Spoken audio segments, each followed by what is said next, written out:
ഈ സീസണിലെ വ്യത്യസ്തമായിട്ടുള്ള ഒരു കോംബോയാണ് കേട്ടോ അനീഷും ഷാനവാസും. രണ്ടുപേരും ഒരുമിച്ച് നിൽക്കുമ്പോൾ ഒരു പ്രത്യേക പോസിറ്റീവ് എനർജി ആയിരിക്കും അവിടെ.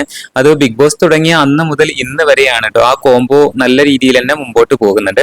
ഒരു പ്രത്യേക രസമാണ് ഈ ഒരു കോംബോ കാണുമ്പോൾ. ഇപ്പോ ഷാനവാസ് നല്ല രീതിയിൽ വഴക്ക് പറഞ്ഞിരിക്കണം. ഏറ്റവും കൂടുതൽ വഴക്ക് പറഞ്ഞിരുന്നതും തർക്കിച്ചിരുന്നതും ഒക്കെ അനീഷുമായിട്ടായിരുന്നു. എന്നാൽ അതെല്ലാം തന്നെ ഒരു ഫണ്ണായിട്ടാണ് അനീഷ് തിരിച്ചെടുക്കാറുള്ളത്.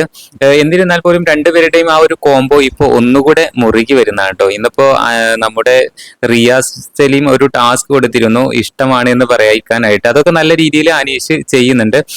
എന്തായാലും ലാലേട്ടന്റെ ഒരു എപ്പിസോഡിലും ഇതിനെ കുറിച്ച് അനീഷ് പറഞ്ഞിട്ടുണ്ടായിരുന്നു. ഷാനവാസാണ് ഇവിടുത്തെ എൻ്റെ ഏറ്റവും നല്ലൊരു സുഹൃത്ത് എന്ന് അനീഷ് പറഞ്ഞതാണ്. ഒരു ടാസ്കിനിടയിലും പറഞ്ഞിട്ടുണ്ട്. എന്തായാലും ഇവർ രണ്ടുപേരും ഒരുമിച്ച് കഴിഞ്ഞാൽ ഒരു പ്രത്യേക പോസിറ്റീവ് വൈബാണ് കേട്ടോ ഹൗസിനകത്ത്.